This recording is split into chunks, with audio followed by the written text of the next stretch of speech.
Okay, इस question में आपको दिया है from the circuit given below the capacitance between terminals A and B आपको निकालना है।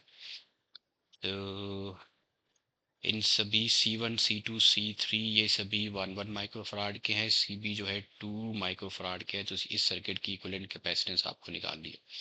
तो देखो, ये जो पॉइंट A है इसे हम मान लेते हैं let this be at potential A।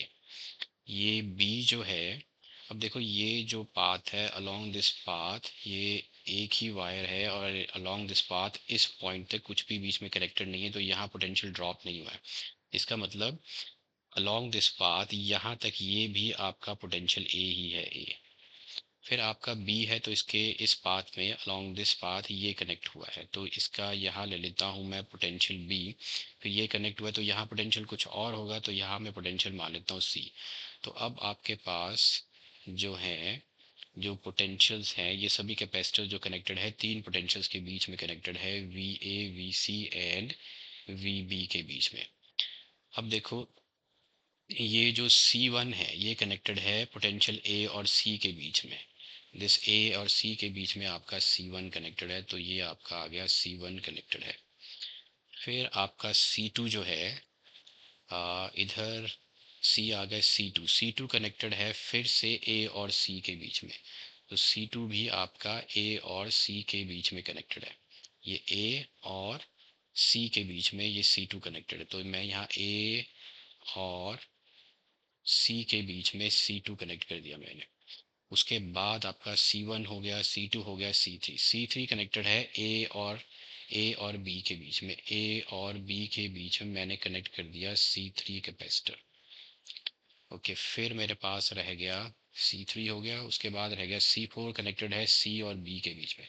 तो C और B के बीच में आपका कनेक्टेड है C4 कैपेसिटर। तो इस तरह से ये सर्किट सिंप्लीफाई हो गया। ओके, नाउ अब ये दोनों हैं आपके पैरेलल में, और C2 भी 1 माइक्रोफराड है और C1 भी 1 माइक्रोफराड में है। तो ये दोनों पैरेलल में कनेक्टेड है।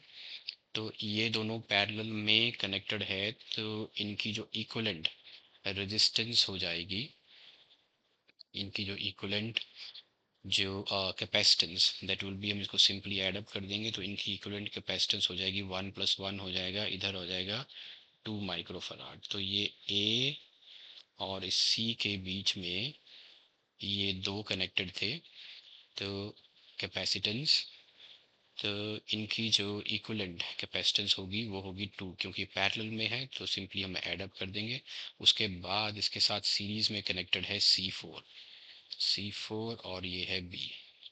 फिर आपके पास इधर है C3।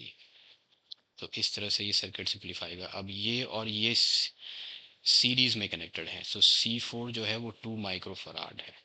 तो इन दोनों की जो इक्विवेलेंट कैपेसिटेंस आ जाएगी सीरीज में, तो सीरीज में रहती है 2 × 2/2 + 2। जैसे कि रेजिस्टेंस इन पैरेलल हम निकालते हैं वैसे इधर निकाल देंगे सीरीज में, तो ये आ जाएगा 4/4 आ गया 1 माइक्रोफराड। तो अब आपके पास रह गया, ऊपर आ गया आपका ये 1 माइक्रोफराड की इक्विवेलेंट आ गई, इधर आपके पास रह गया A, और इधर देखो फाइनली आपके पास रह गया B, और नीचे कनेक्टेड है एक C3।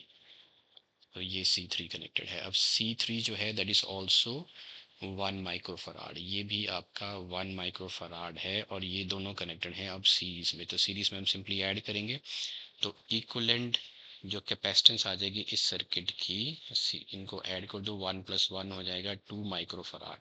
So this gives me the equivalent capacitance as 2 microfarad. तो इसमें जो करेक्ट ऑप्शन है वो है फर्स्ट वन, 2।